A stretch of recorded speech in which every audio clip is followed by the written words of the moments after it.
welcome to the Erasure Party. We'll be together again. I've been waiting for a long time. Well, they told me, I said they were mad. For like they were going to go there last night after the Cambridge show, which is 2 nights before the Albert Hall. I mean, they love it, and to them it's like it's all an adventure, and they all love all being together and having Erasure in common and stuff. I mean, I really admire them. I really do, you know. And it's the fact that every time you go to a gig, you know everybody who stood at the front. Now we know everybody who stood at the front. We even named the barrier now. Yeah. So where have you come down from? I've came down from Edinburgh. From Baltimore in the United States. We're coming from El Salvador just to see this concert and enjoy this concert. El Salvador. Central America. Yeah, long way. Have you come from Hull by any chance? Yes. We come from South Africa. My name is Tienes, this is Dewald, my boyfriend. And Hello. We came all the way from SA. We live in Cape Town. They announced the dates in April. And I phoned him up, I said, listen, we've got to go. Me and my husband started from Cardiff and we went to Cambridge, and this is our last show. So how many have you been to on this tour? I think you've done 9, same as me. Yeah, 9, I think, yeah. We've done 9 each. Yeah. That's how we met. Yeah, we met in Nashville from last year. I grew up with them. The colour, the character, the music, just the way they are as people, the way the music makes you feel. Are you gonna see me dancing? Yes, of course. I'll give some move. Stop!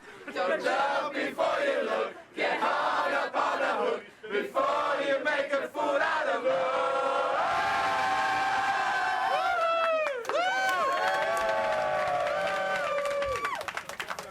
You're right, yeah. She's very happy you recognised her in Baltimore. Yes. Thing which is good, I've been to quite a few groups, the way they come out and greet the fans at the beginning. You've had numerous photos took. When they sort of get here, they greet the fans and they greet them at the end. I just think it's really good. Thank you very, very much. When I was a kid, I was always kind of wanting to put on shows and things in the garden and dressing up and stuff like that. I kind of made all the tickets and things, put all the chairs out, and then I couldn't believe it that nobody came.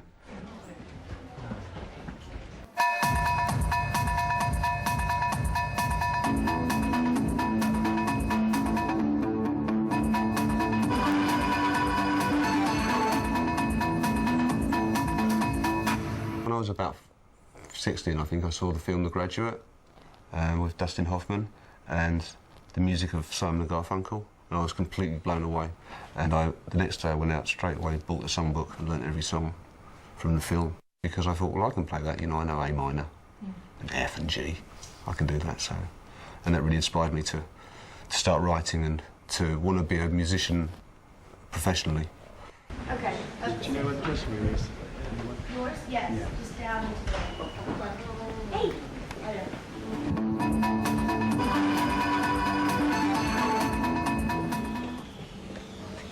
This is the Spinal Tap moment. Looking for the dressing room.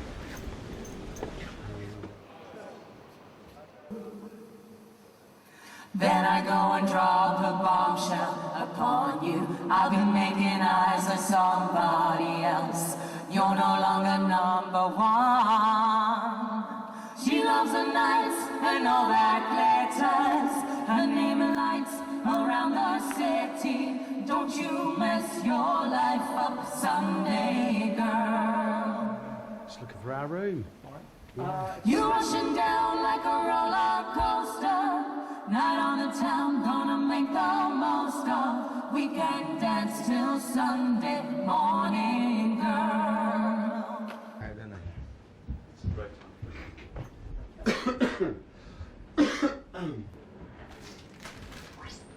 Look at this, this is good stuff.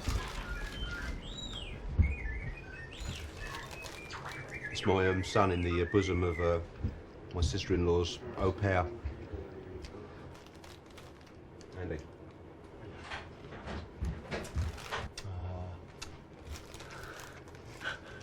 Snuggled up, innit? Yeah. When you first met Andy, I know that he auditioned, was it like you put an ad in Melody Maker? What were you looking for, and what kind of impression did you get when you saw him? Because you must have seen loads of people. Yeah, we saw lots of people, and some of the people that came to the audition were, you know, really good singers, but they didn't have much of a personality in their voices, and that's what Andy had when he came along. Something unique.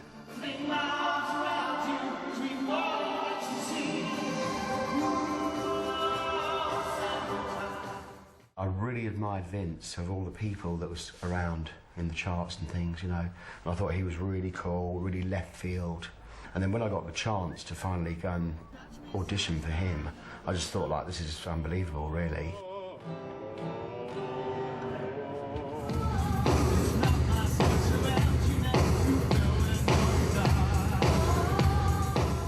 Mute Records put me on a retainer for £150, which I'd never seen the like of the money, you know, being on the dole and working part-time and stuff in London. And so I had my first holiday in Ibiza, you know, which I loved, but I was just really desperate to get in the studio. Wrap it up.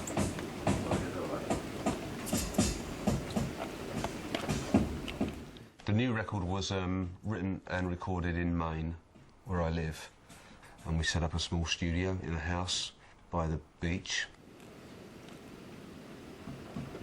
I'll work out some kind of chord formation that I think sounds interesting, and then Andy might come up with a melody idea that fits over the top of that chord progression. And then I'll kind of just keep singing lines over and over again. I'm just saying, I want my mama back. And when Vince hears something, he says, oh yeah, that's really good, we put that one down on tape. You know, he's the jazz singer, really, because he's the person who improvises over what I'm playing. He's like the lead sax or something, you know. One little white lie was enough to conceal her goodbye. Then I stole away, kissed her farewell, and wished her the best for her life. Then I stole away.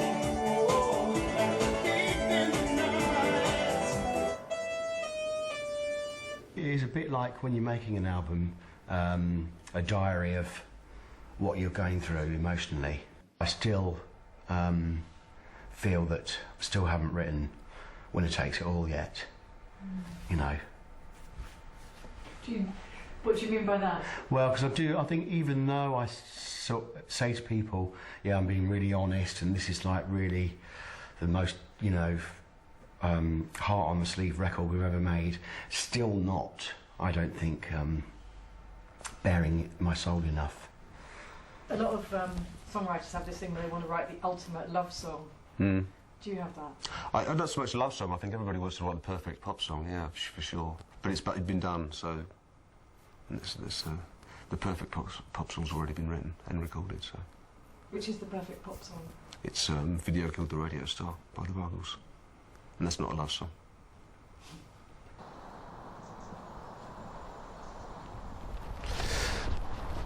It's when you start walking like that, isn't it? And you can't stop yourself.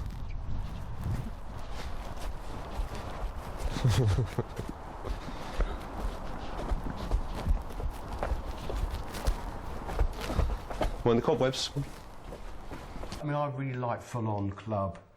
You know, I love all the remixes and stuff, you know, and sometimes I feel like being pop is kind of too safe, you know. And I do tell my frustrations to Vince, you know. And so far I'm allowed to sing things to him, ideas, but I'm not allowed to actually get my hands on things and touch them. I've been collecting synthesizers as well as the stuff that I used. It's just got a bit mad. But all these synthesizers are all they're all linked, so that I can use a keyboard over there and connect it to another synthesizer over here, and then combine the sounds. That's the way the studio's designed. On the new record, it's all soft synthesizers, so it's software versions of all this stuff.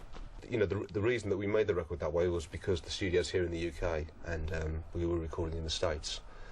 But eventually, this stuff, I'm going to set up a studio like this in America. With the Albert Hall, what's the whole thing there about the sound? Yeah, the problem, I mean, with modern music and with the sound of bass in particular, you know, you can't contain bass frequencies. So the worry would be that it would be really boomy in there. You know, this bass would be bouncing all over the place, and it would sound like a cave.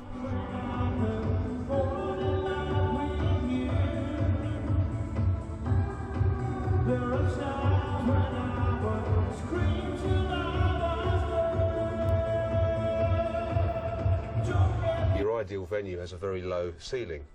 The sound just doesn't go up like up a chimney. So they have these reflecting panels to keep the sound contained within where the audience are. I mean, it wouldn't matter so much if it was a classical concert, an orchestra, because you need the sound to fill the whole room and right up to the rafters where everybody, all the punters are.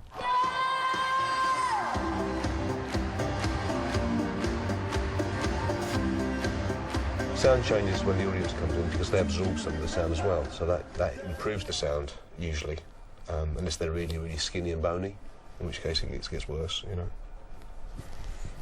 Any fat people allowed at Erasure gigs then?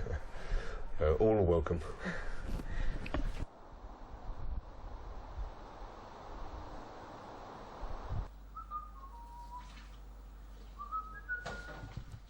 Now that you're, you've got a family and like you've got a son, has that kind of changed how you work and also your kind of songwriting and stuff?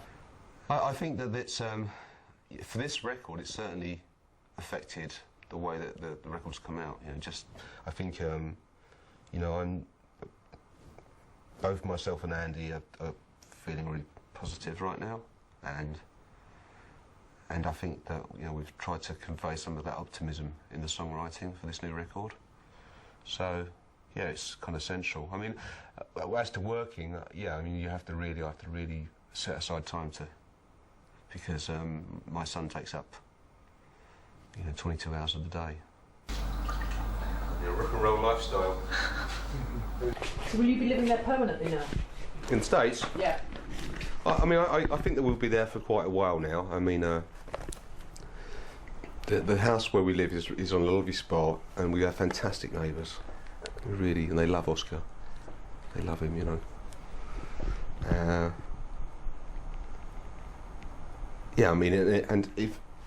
I think it would be a great place to raise a kid, because it's just like adventures every day. At the moment, we're not even past looking at bugs and twigs and sticks and sand, and snails, and there's a whole world out there that we have to explore, and it's great for me because suddenly all these things are really interesting again. Because you kind of see them through your child's eyes a little bit, and everything to him is amazing. I love it.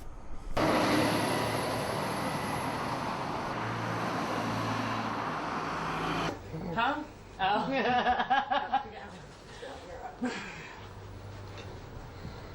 So here we are. We're just getting ready. Do you want to know anything? Yeah. What do you want? What's it been like on the tour? Oh my What's the gosh. gossip? What we want? Oh boy. We're the gossip. Yeah, we're the gossip. But We're the new girls. Yeah. But we haven't lived half the rumors that have been said about us, so that's good. It's been a blast. Yeah, it's the most amazing experience we've ever had. I agree. Yeah, and when we've had some experiences. we have. We've lived. They're really good fun, yeah. I mean, we met Rachel and Krista at the Palm Springs Desert Palm AIDS Project. They're like really wise, and very sussed. Not a lot of glue. Glue, I know. Let it get tacky. Krista teaches me everything about how to be a jaded showgirl. And then we've had Val Forever. She's like an absolute darling, And she's got everything you've ever wanted in her suitcase.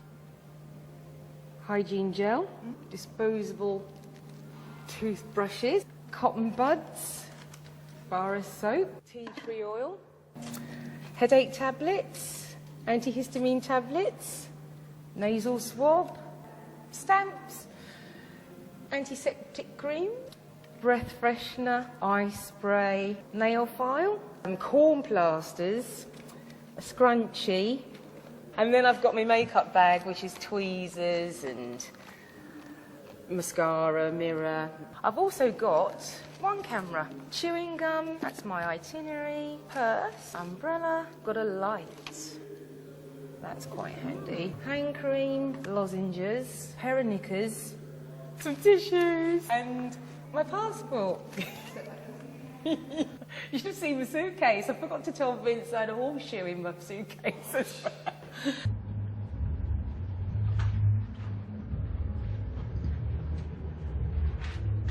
Gotta give him glitter for erasure. Very important.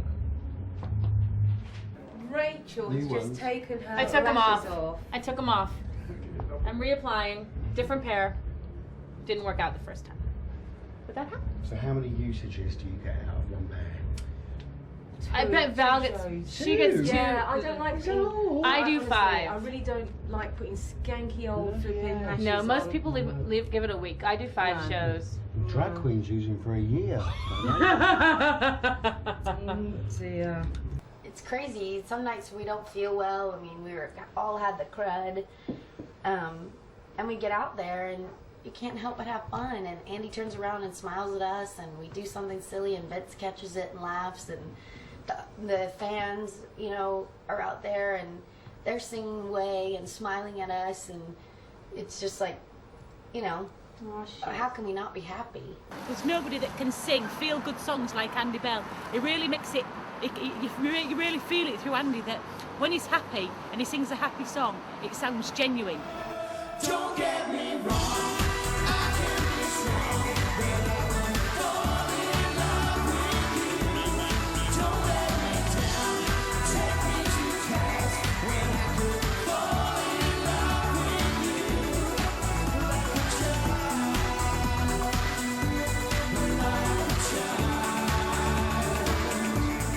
Don't get me wrong, I can be strong, but I won't fall in love with you. You know, we're in a really good spot. You know, we've got lots of catalogue to choose from, and we can do pretty much a whole concert just by playing singles. You know, if we wanted to.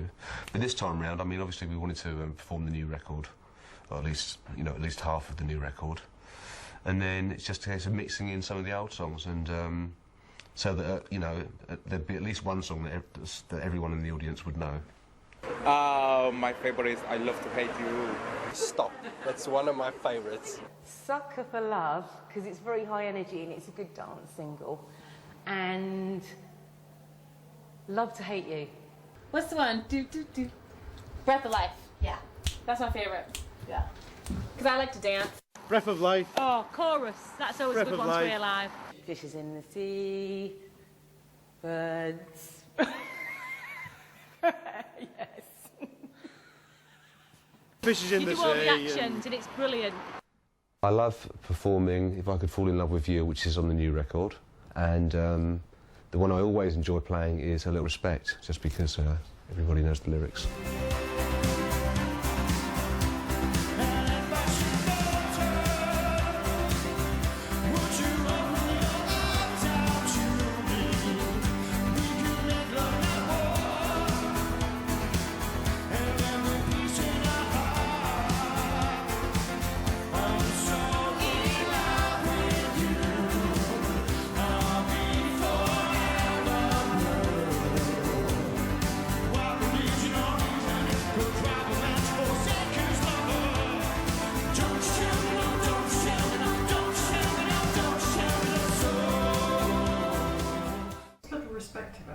Well, I think in the first place it was kind of written about, it was a respect for myself, you know, saying that that's what I deserve kind of thing, you know, as being, you know, a gay rights campaigner or whatever.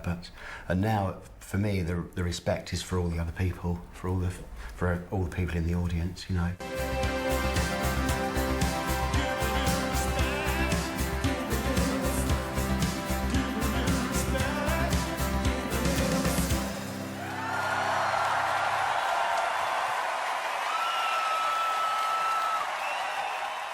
I've got this thing about musicians feeling it, and the idea of scrunching your eyes up when you're playing a guitar or a keyboard or some instrument, as if you're in pain. And you know, I've got a keyboard. It's very basic. It's very simple. It's only this big, and I just have to hit a key, and the sound will come out. So I don't really feel it. So then it's a case of working out: should I be aloof and just play it like coldly like Gary Newman or something? Or should I pretend that I'm feeling it and I'm putting some... But when people see me, I do scrunch my eyes up sometimes, but that's only because I'm trying desperately to keep in time with the drums. The hard work is in the preparation of the tour, for me, and in making the record. And then on stage, for me anyway, it's just a case of recreating that sound as accurately as possible. Whereas Andy, every night for him is different, and he is really feeling it. You know, he's not in pain, he's truly feeling it. Do you do singing exercises every night?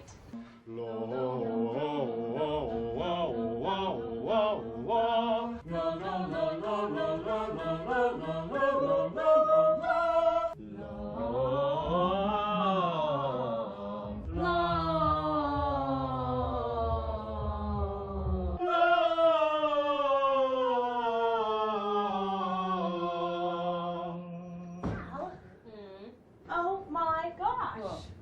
I've only been doing it probably for about the past 3 tours or so, you know, but it's really helps though. You know, I mean, you still, like, even when you've done vocal exercises, it still takes you a few songs to warm up in the show as well. So, I don't know, you just learn how to sing right from the bottom of your belly, you know, and it's much easier to get notes out and things like that. His speaking voice is quite light, isn't it? And yet, when he sings, he does sort of, not in any exaggerated way, but you do kind of feel it is his whole body that's singing. Oh, I think it is. I mean, he puts his heart and soul into his singing. I think that the speech that's in between, the talking between songs is his little cabaret camp bit part of the set. Hello, how you doing, everybody? Oh, it's so great to be here in the Royal Albert Hall. But he doesn't talk like that normally. I hope not, anyway. We're going to do a little song for you now. Well, you're just going to do the intro, and then we're going to sing the rest of that. Is that okay with you? Oh, okay, Andy, I know. I love you, and I love all of these people here, too. I think that thank you so much for coming, everybody, here tonight. Thank you. One thing I hate seeing when people are doing impersonations of me is with a feather boa. You know, I think, like, that's not me. Basil, Basil, Basil! I love her.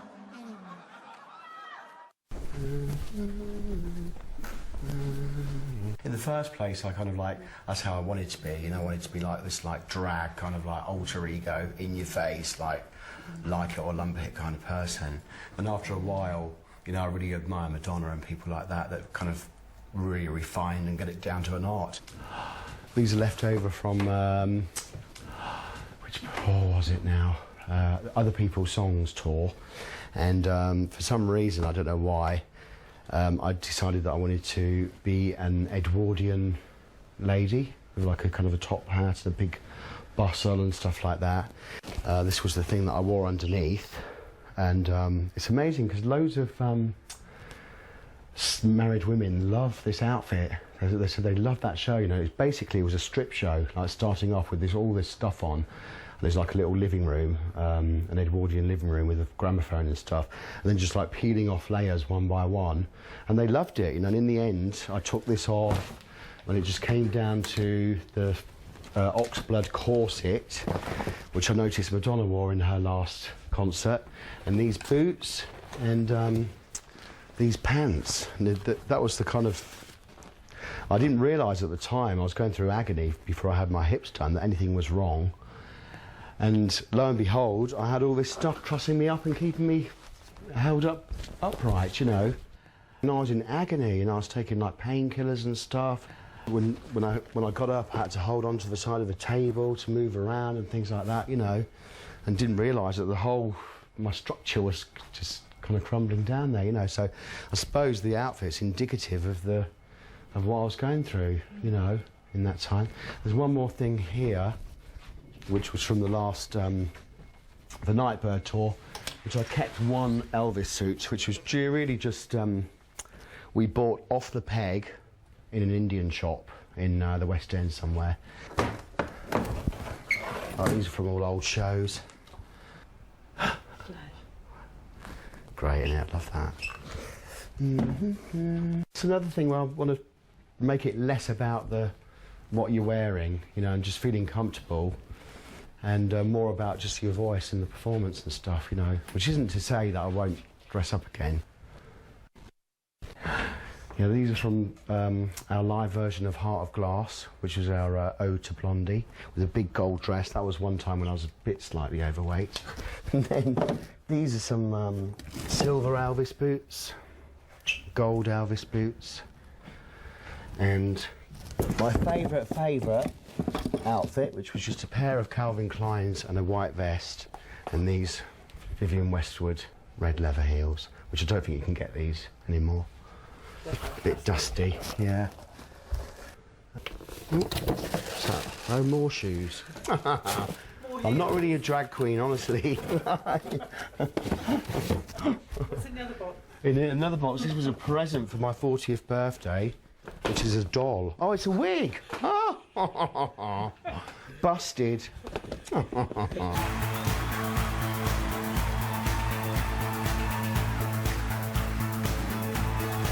When we started, you're really just looking. You're not looking beyond the 2 weeks ahead. You're thinking about the next gig or maybe the next record release, the next tour, and then suddenly 22 years goes by. We'll be together again. I've been waiting for a long time. We're gonna be together again.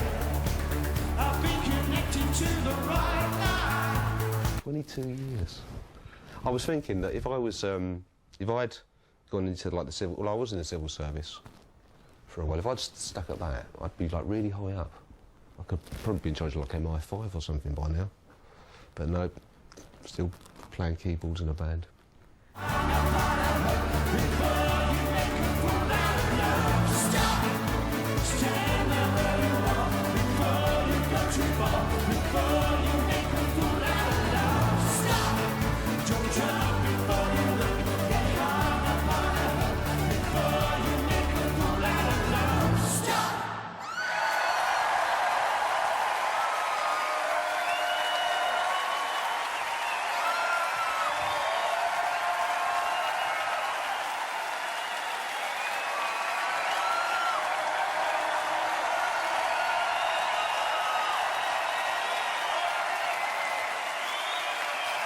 Thank you so much. Thank you very much.